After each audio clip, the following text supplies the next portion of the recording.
இது பலியினாலே இந்த இந்த இந்த இந்த இந்த பாவம் அவன் நிவர்த்தி ஆவதில்லை. இதுக்கு நான் பலி செலுத்தி நான் தப்பிக்க முடியாது. இதுக்கு நான் தகன பலி செலுத்தி நான் தப்பிக்க முடியாது. நான் பலி செலுத்தி தப்பிக்க முடியாது. இதுக்கு பரிகாரம் ஒன்றும் பணப்பரிகாரம் கொடுத்து தப்பிக்க முடியாது. தகன பலிக்கு பரிகாரம் கொடுத்துட முடியாது. அந்த பிள்ளைக்கு நான் ஒரு பரிகாரம் பண்ண முடியாது. அப்போ தேவனுக்கு ஏற்ற பலிகள் என்னென்னா நொறுங்குண்டு ஆவிப்பா. நான் இப்போ நொறுங்குண்டதும் நறுங்குண்டதுமா நெல்ல வர்றேன்ப்பா. என்னை பேர் சொல்லி அழைத்தவரே, உள்ளங்கைகளில் வரைந்தவரே, என்னை கரம் பிடித்து நடத்தினீரே, உருவாக்கி உயர்த்தினீரே. என்னை பேர் சொல்லி அழைத்தவரே, உள்ளங்கைகளில் வரைந்தவரே, என்னை கரம் பிடித்து நடத்தினீரே, உருவாக்கி உயர்த்தினீரே. ஒன்றுமில்லாத எனக்கு உம் கிருபை தந்து வெற்றியை காண செய்தீர். ஒன்றுமில்லாத எனக்கு உம் கிருபை தந்து வெற்றியை காண செய்தீர். வனாந்திரமாயிருந்த என்னை வற்றாத ஊற்றை மாற்றினீரே. வனாந்திரமாயிருந்த என்னை வற்றாத ஊற்றை மாற்றினீரே. என் வாழ்நாளெல்லாம் உம்மை வாழ்த்திடுவேன், இன்றும் உம் வழியில் நடந்திடுவேன். என் வாழ்நாளெல்லாம் உம்மை வாழ்த்திடுவேன், இன்றும் உம் வழியில் நடந்திடுவேன். என்னை பெயர் சொல்லி அழைத்தவரே, உள்ளங்கைகளில் வரைந்தவரே, என்னை கரம் பிடித்து நடத்தினீரே, உருவாக்கி உயர்த்தினீரே. நம்முடைய கர்த்தரும் இரட்சகருமாய் இயேசு கிறிஸ்துவின் திருநாமத்தினாலே உங்கள் யாவருக்கும் வாழ்த்துக்களை தெரிவித்துக் கொள்கிறேன். கர்த்தர் உங்களை ஆசீர்வதிப்பாராக. கர்த்தருடைய திருநாமம் மகிமைப்படுவதாக.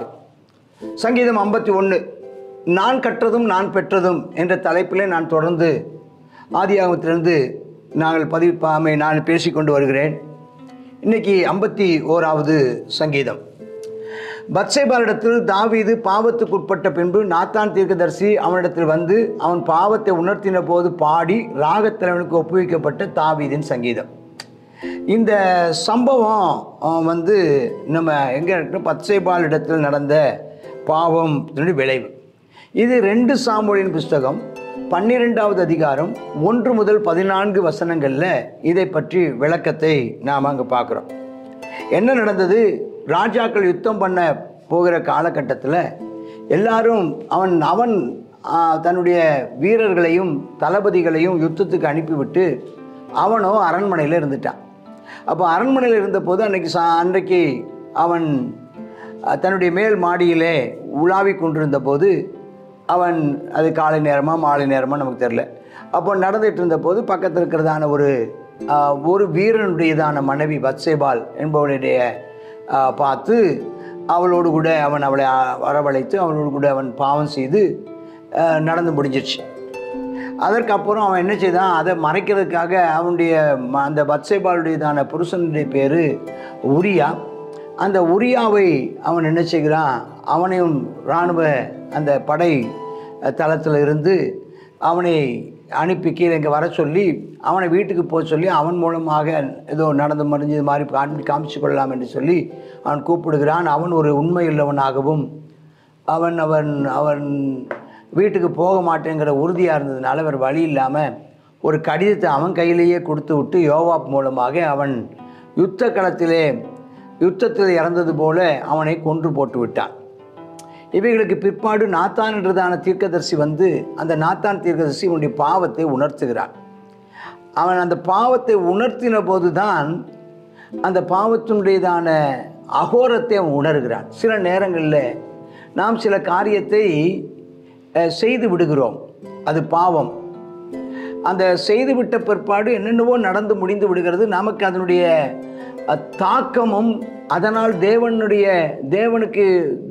நாமத்துக்கு நாம் ஏற்படுத்தின இழுக்கையும் நம்முடைய சொந்த ஆவிக்குரிய வாழ்க்கைக்கு ஏற்படுத்தின இழப்பையும் நாம் என்ன செய்யல உணர்வதில்லை. நமக்கு ஒரு இழப்பு, தேவனுடைய நாமத்துக்கு ஒரு இழுக்கு. அப்போ இதை அவன் உணராமல் அவன் இருந்தான். அப்போ அந்த தாவீது இதை உணர்த்தின போது, நீ செய்த பாவம் இது கர்த்தருக்கு விரோதமான பாவம்னு சொன்ன போது அவன் அதை அறிக்கையிடுகிறத நம்ம அங்கே பார்க்குறோம். அப்போ தான் பாடுறான், தேவனே உமது கிருபையின்படி எனக்கு இறங்கும்பா, நான் தப்பு பண்ணிட்டேன், என்னைய மன்னியும், எனக்கு இறங்கும், கிருபையின்படி இறங்கும். கிருபைங்கிறது மன்னிப்புக்காக கேட்கறது. இறக்கங்களின்படி மீறுதல்கள் நீங்கள் என்னை சுற்றி வரும். இறக்கங்கிறது தண்டனைக்கு என்னை தப்புவியும். கிருபைங்கிறது மன்னிப்புக்காக, இறக்கங்கிறது தண்டனையை தவிர்ப்பதற்காக. என்னை சுத்திகரியுமாப்பா, என் அக்கிரமம் நீங்கள் என்னை முற்றிலும் கழுவி என் பாவம் வரை என்னை சுத்திகரியும், என்னை சுத்தமாக்கும்பா. இதுலேருந்து எப்படியாவது விடுதலை ஆக்கும் இந்த பாவத்திலேருந்து. ஏன்னா இந்த பாவத்தினால ஏற்படுகிற விளைவை பற்றி இங்கே ரொம்ப தெளிவாக சொல்லுது. நம்மை நாமே அழுக்காக உணர்வோம்.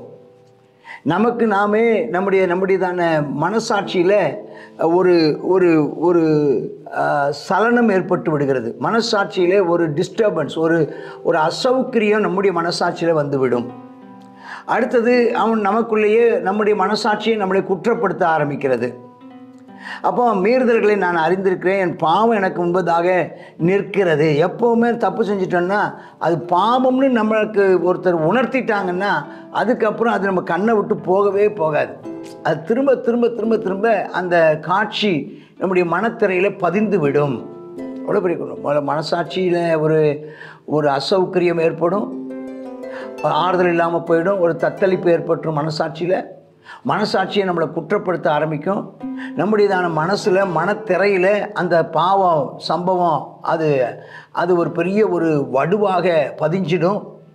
அப்போ அவன் சொல்கிறான், தேவரீர் உமக்கு விரோதமாக, ஒருவருக்கே விரோதமாக நான் பாவம் செய்து உமது கண்களுக்குப்பாக பொல்லாங்கானதை தப்பு நான் நடப்பித்தேன். நீ பேசும்போது உம்முடைய நீதி விளங்கவும், நீர் நியாயம் தீர்க்கும் போது உம்முடைய பரிசுத்தம் விளங்கவும் இதை அறிக்கையிடுகிறேன் என்றார். என்னால் அறிக்கையிடு. இவ்வளோ பெரிய ராஜா இந்த வசனத்தை அறிக்கையிட்டு முழு உலகத்துக்குமே இதை அறிய பண்ணுனான்னு வச்சுக்கோங்களேன். அதை அறிக்கையிடுறான், நான் செஞ்சுட்டேன், பாவம் செஞ்சுட்டேன்னு முழு உலகத்துக்கும் அறிக்கையிடுற மாதிரி தான். நீ பேப்பர் வந்துருச்சா, அது பேப்பரில் வந்த மாதிரி அறிக்கையிடுறான். அதனால் வந்த விளைவுகள் நிறைய இருக்குது. அது ஒரு நிரந்தர விளைவாகவும் போச்சு. அதனால் அவனுடைய ராஜ்யபாரத்தினுடைய அது பின் வந்ததான ராஜாக்கள் காலமெல்லாம் அவ்வளோ ஒரு இதாகவும் ஆசீர்வாதமாகவும் அமையவில்லை. அவனுடைய இதற்கு பின்னுள்ள அவனுடைய வாழ்க்கையும் ஒரு நிம்மதியான வாழ்க்கையாய் நடந்து முடியவில்லைங்கிறத நம்ம பார்க்குறோம். அப்போ இதை நம்ம அறிக்கையிட வேண்டும். பாவத்தினால் ஏற்பட்ட அந்த விளைவு. நம்ம இது எப்போவுமே பாவத்தை நம்ம இன்னொரு மனுஷனுக்கு விரோதமாக செய்கிற பாவம் அல்ல, அந்த பாவம் தேவனுக்கு விரோதமான பாவம். நீ உன்னை விட அந்த பத்சேபாலால் மறுக்க முடியவில்லை, பத்சேபாலாலே அதை மறுக்க முடியவில்லை, அதை தவிர்க்க முடியவில்லை. இவனுடைய அதிகாரத்தினாலும் இவனுடைய வல்லமையினால் செய்துவிட்டான். அது அவன் யாருக்கு விரோதமான பாவம் என்றால் தேவனுக்கு விரோதமான பாவம். நம்ம நிறைய நேரம் நினச்சிடணும் மனிதனுக்கு விரோதமான பாவம் செய்கிறது. நம்ம இல்லை, அது மனிதனுக்கு மட்டுமல்ல, அது அவன் தேவனால் உண்டாக்கப்பட்ட ஒரு மனிதனுக்கு செய்யப்பட்ட பாவம் அல்லவா, தேவனால் உண்டாக்கப்பட்ட ஒரு மனிதனுக்கு செய்கிற துரோகம் அல்லவா. இதே தான் யோசேப்பு அந்த பாவத்தை செய்யாமல் ஓடினதுக்கு காரணம், நான் உன்னோட கூட பாவம் செஞ்சு நான் கெட்டு போக விரும்பலைன்னு சொல்கிறத விட, நான் என்ன கெடுத்துக்க விரும்பலைன்னு சொல்கிறத விட, அவன் சொன்னது என் எஜமானுக்கு விரோதமாக பாவம் செய்வது எப்படி, என் தேவனுக்கு விரோதமாக பாவம் செய்வது எப்படின்னு கேட்டான். அவன் தன்னை சுத்திகரிப்பதில் விட எதுக்கு விரோதமாக செஞ்சிடக்கூடாதுன்னு நினச்சான்னா, ஆமாம் தேவனுக்கு விரோதமான பாவம் செய்யக்கூடாதுன்னு அவன் சொன்னான். என் எஜமானுக்கு நான் துரோகம் செய்து விடக்கூடாதுன்னு அவன் செய்யாமல் ஓடினதை நம்ம பார்க்குறோம். அப்போ பாவம் நம்ம நிறைய நேரம் ஒரு மனுஷனுக்கு நம்மால் ஒரு இடரல் உண்டாக்குவோமானால் அது தேவனுக்கு விரோதமான பாவம். அதான் குருடனுக்கு முன்பதாக இடரலை போடுறவன் சபிக்கப்பட்டவன் வசனம் சொல்லுது. குருடனுக்கு முன்பதாக, ஏன்னா குருடனை தடுமாறு. அதே மாதிரி தரித்திரனை நிந்திக்கிறவன் கர்த்தரை நிந்திக்கிறான்னு சொல்லப்பட்டிருக்கு. கர்த்தர் அவர் உண்டாக்கினவரை நிந்திக்கிறானா, தரித்திரரை நிந்திக்கக்கூடாதா? அப்போ ரொம்ப கவனமாக இருங்க. ஒரு ஏழையோ ஒரு எளியவரையோ உன்கிட்ட திரும்பி பேச முடியாதவங்களோ, உன்னை திரும்பி அடிக்க முடியாதவங்களையோ நீ ஒரு அடக்குமுறையை கையாண்டால் அது பாவம். அது தேவனுக்கு விரோதமான பாவம். போட்டு அதை அவன் அறிக்கை எடுக்கிறான். நீ அறிக்கையிட்டால் தான் உன் மனசாட்சியில் நிம்மதி வரும். நீ அறிக்கையிட்டால் தான் அந்த பாவத்தின் படம் உன் இருதயத்தை விட்டு அகலும். அவன் எப்படி என்னெல்லாம் சொல்கிறான் பாருங்கள். இதோ நான் துர்க்குணத்தில் உருவானேன். நான் பிறவிலேயே ஆதாமின் பாவத்தை சொல்கிறான். ஆதாமின் பாவம், என் தாய் என்னை பாவத்தில் கற்பந்தரித்தாள். அப்போ இதில் நிறைய வார்த்தைகள் அந்த அம்மாவுடைய லைஃப் ஒரு கேள்விக்குறியாக்குறவங்களும் சிலர் இருக்கிறாங்க. என் தாய் என்னை பாவத்தில் கற்பந்தரித்தாள் அப்படின்னோடனே அந்த அம்மாவுடைய வாழ்க்கையை ஒரு சில ஆட்கள் கேள்விக்குறியா அப்படின்னு கேட்குறவங்க இருக்காங்க. ஆனால் இதனுடைய அர்த்தம் என்னென்னா, ஜென்ம பாவங்கிறது அதை நம்ம புரிந்து கொள்கிற ஒரு விஷயம். நம்ம பாவத்தில் என்ன செய்யணும், ஆமாம் நம்ம பாவம் என்ன செய்யப்படுது கர்ப்பத்தில். ஆமாம், பாவம் நம்ம கர்ப்பத்தில் இருக்கும்போதே நம்ம யாராக பிறக்கும்போதே பாவியாக பிறக்கிறோம். பாவம் செய்வதனாலே நாம் பாவம் செய்யப்படுறோம். நாம் பாவம் செய்வதனாலே பாவி ஆவதில்லை, நாம் பாவியாக இருக்கிறதுனால தான் பாவத்தை செய்கிறவர்களாக இருக்கிறோம் சொல்லிட்டு சொல்கிறாரு. 6ஆம் வசனம், உள்ளத்தில் உண்மையாக இருக்க விரும்புகிறேன். ஆண்டவர் எதில் உண்மையாக இருக்க விரும்புகிறாருன்னா, உன் உள்ளத்தில் ஆட்டிடியூடு, உன்னுடைய சுபாவத்தில், உன்னுடைய உன்னுடைய கண்ணோட்டத்தில், உன்னுடையதான மனப்பான்மையில் நீ உண்மையாக இருக்கணும்னு கர்த்தர் விரும்புகிறார்.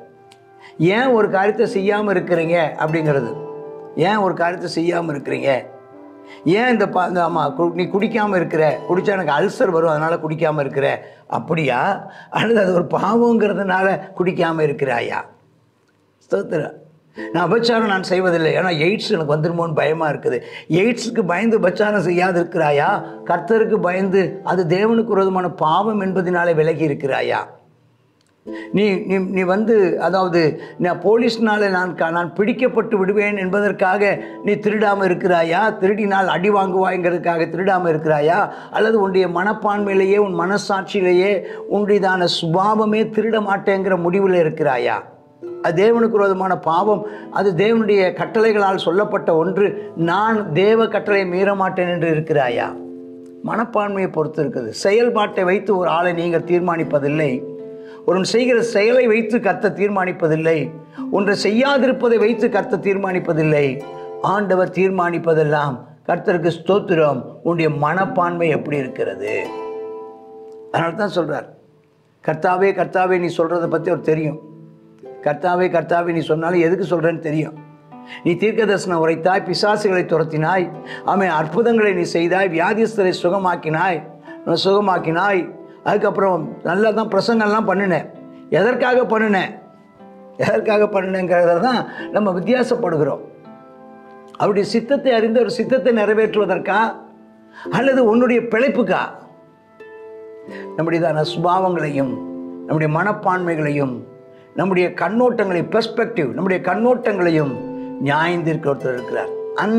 அந்த காரணத்தில் அப்படின்னா அதனுடைய அர்த்தம் என்னன்னு பார்த்தீங்கன்னா, அந்த கரணம் அப்படின்னு ஒரு வார்த்தை பார்க்குறோம் 6வது வசனத்தில்.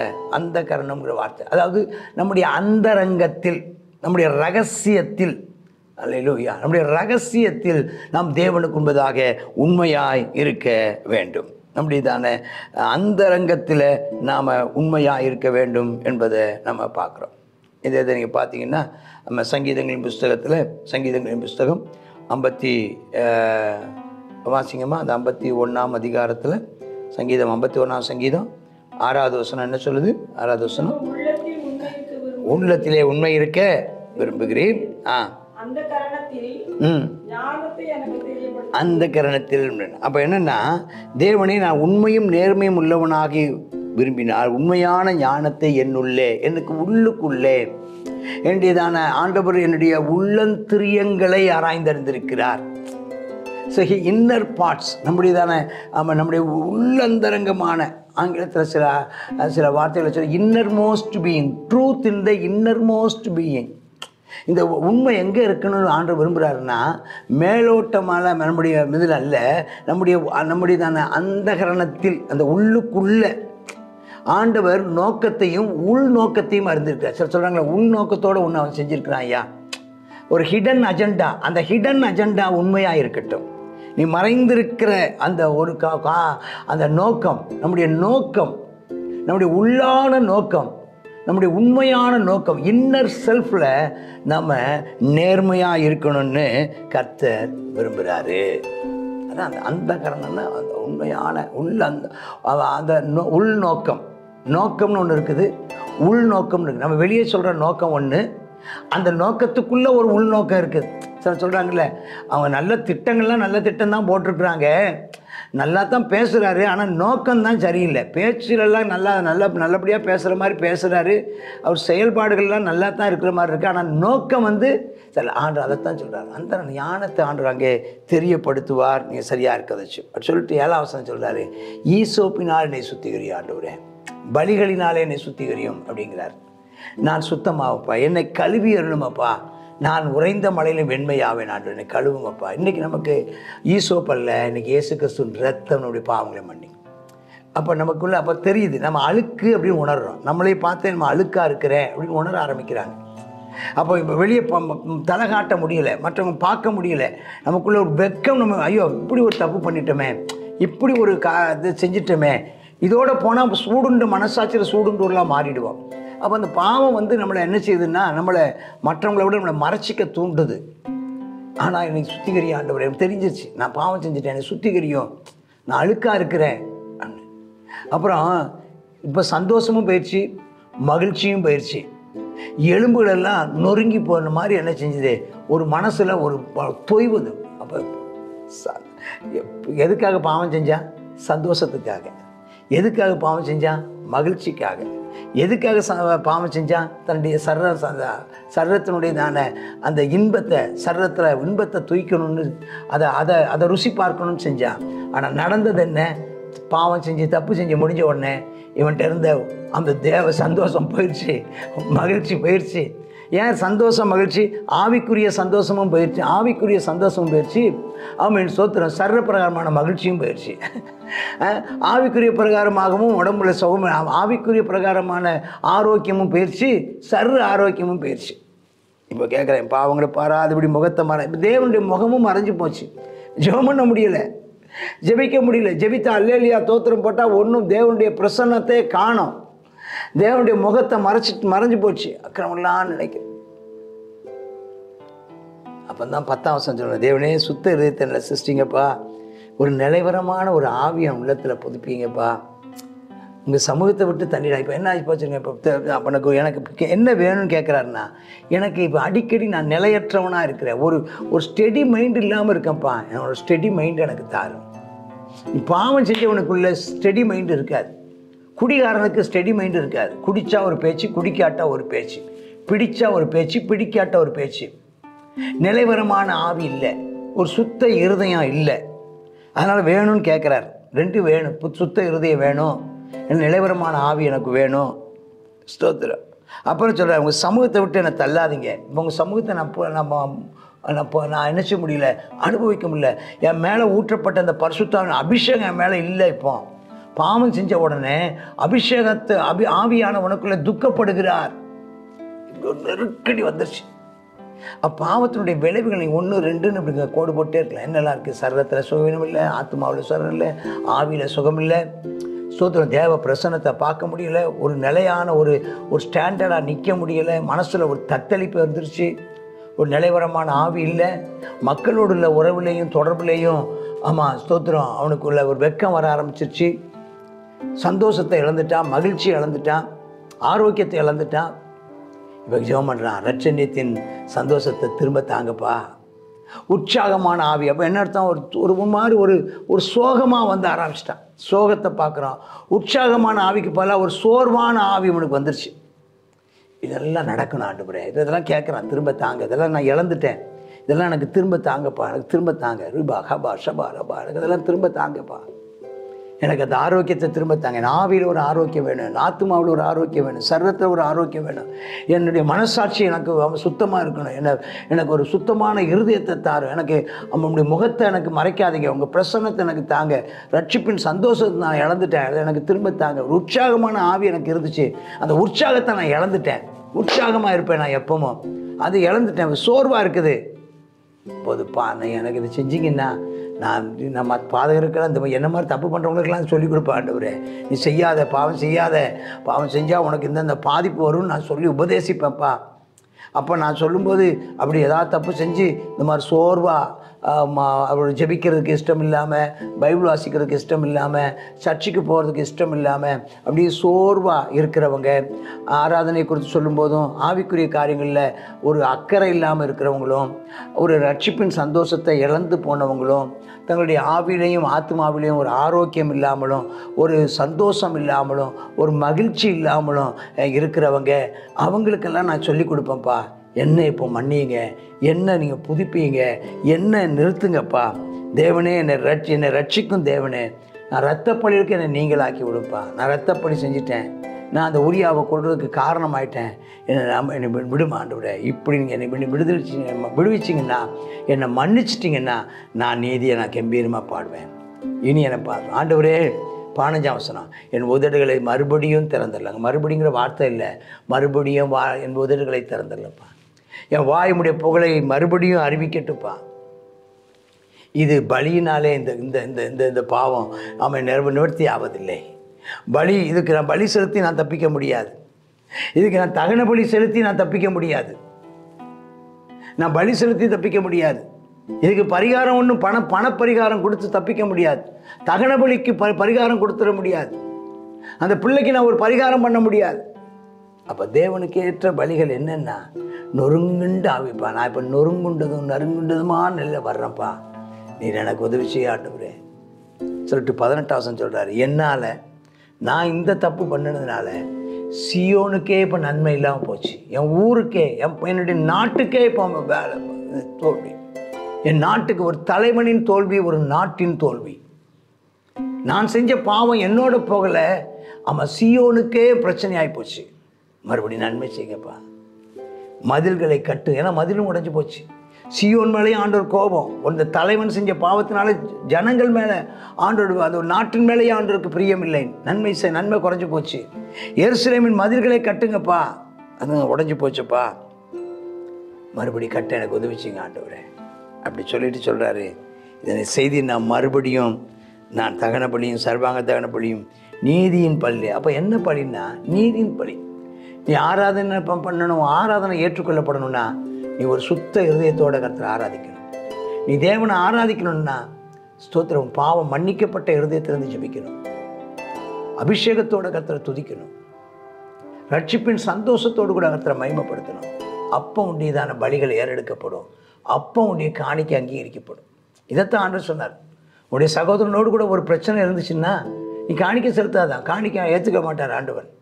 அங்கே தானே உன் காணிக்கை விட்டுட்டு உன் சகோதரனோடைய நீ சமாதானம் பண்ணிட்டு வந்து காணிக்கை செலுத்து, அப்போ அது அங்கீகரிக்கப்பட்டிருக்கோம். இதுலேருந்து ஆண்டவர் இயேசு கிறிஸ்துன்னு சொல்கிற வார்த்தையை நம்ம பார்க்குறோம். அதனால் நம்ம ஆண்டவருக்கு பிரியமாக இருக்க நம்ம நீதியின் பலிகளை செலுத்துகிறவங்களா இருக்கணும். நீதியின் பலின்னு என்ன அர்த்தம்னா, நான் நீதியாய் நடந்து, நான் தேவனுடைய வேதத்தின்படி ஸ்தோத்திரம், தேவனுடைய வார்த்தையின்படி நாம் நடக்க வேண்டும். இயேசுவையும் இயேசுவின் வார்த்தைகளையும் நான் விசுவாசிக்க வேண்டும். இயேசுவுக்கும் அவருடைய வார்த்தைக்கும் கீழ்ப்படுகிறவர்களாக இருக்க வேண்டும். பாவ மன்னிப்பு பெற்றவர்களாய் இரட்சணியத்தின் சந்தோஷத்தோடு அவர் ஆராதிக்க கிருபை தருவாராக. கர்த்தரின் பாவங்களை நீ அறிக்கையிட்டால் அவர் உன் பாவங்களை மன்னிப்பதற்கு உண்மையும் நீதியும் உள்ளவராயிருக்கிறார். அப்பொழுது உன்னுடையதான ஆராதனையையும் உன்னுடைய ஜெபத்தையும் கர்த்தர் அங்கீகரித்து ஆசீர்வதிப்பார். ஆமேன், ஆமேன். God bless you. சங்கீதம் 51 தாவீதுடையதான பாவ அறிக்கை ஜெபம். நம்ம அந்த ஜெபத்தை நாமளும் பண்ணுவோமா? கர்த்தாவே உமக்கு ஸ்தோத்திரம் இயேசுப்பா. உமது கிருபையின்படி எனக்கு இறங்கப்பா. உம்முடைய மிகுந்த இரக்கங்களின்படி என் மீறுதல் நீங்க என்னை சுத்திகரியும். கர்த்தாவே என் அக்கிரமம் நீங்க என்னை முற்றிலும் கழுவி என் பாவம் வர என்னை சுத்திகரியும். கர்த்தாவே ஸ்தோத்திரப்பா. ஆமென். சுத்த இருதயத்தை எங்களை சிருஷ்டிங்கப்பா. நிலைவரமான ஆவி எங்கள் உள்ளத்திலே புதுப்பீங்க. கர்த்தாவே உம்முடைய இரட்சணியத்தின் சந்தோஷத்தை திரும்பவும் தந்து உற்சாகமான ஆவி என்னை தாங்கும்படி செய்யுங்கப்பா. எங்களுடைய உதடுகளை திறந்துடலும்ப்பா. ஆமேனப்பா. ஸ்தோத்திரம் ஆண்டவரே. கர்த்தாவே ஆமேனப்பா. உம்முடையதான சமூகத்தை விட்டு எங்களை தள்ளாமலும் உம்முடைய பரிசுத்த ஆவி எங்களை விட்டு எடுத்துக்கொள்ளாமலும் இரும். கர்த்தாவே ஸ்தோத்திரம் அப்பா. ஆமேன். அப்பொழுது நாங்கள் பாதகருக்கு உம்முடைய வழியை உபதேசிப்போம், பாவிகள் உம்மிடத்தில் மனம் திரும்புவார்கள். கர்த்தாவே ஸ்தோத்திரப்பா. அப்பொழுது எங்களுடைய வாய் உம்முடைய புகழை அறிவிக்கும். தேவனே ஆமேனப்பா. உம்முடைய சீயோனுக்கு உமது அப்பா ஸ்தோத்திர விருப்பத்தின்படி நன்மை செய்வீராக. தேவனே, எருசலேமின் மதில்களை கட்டுவீராக என்று சொல்லி ஜெபிக்கிறோம். கர்த்தாவே, அப்பா, நாங்கள் உம்முடையதான சமூகத்தை விட்டு எங்கே ஓடுவோம் ஆண்டவரே? நீரே எங்களை கர்த்தாவே சுகமாய் தங்கியிருக்க பண்ணுகிறவர். கர்த்தாவே, எல்லா அக்கிரமங்களையும் கழுவி அப்பா எங்களுடைய பாவங்கள் எல்லாவற்றையும் எங்களை விட்டு எங்களை சுத்திகரித்து உமக்கு உகந்தவர்களாக்க வேண்டும் என்று ஜெபிக்கிறோம். இயேசுவின் நாமத்தில் ஜெபிக்கிறோம் நல்ல பிதாவே. ஆமென்.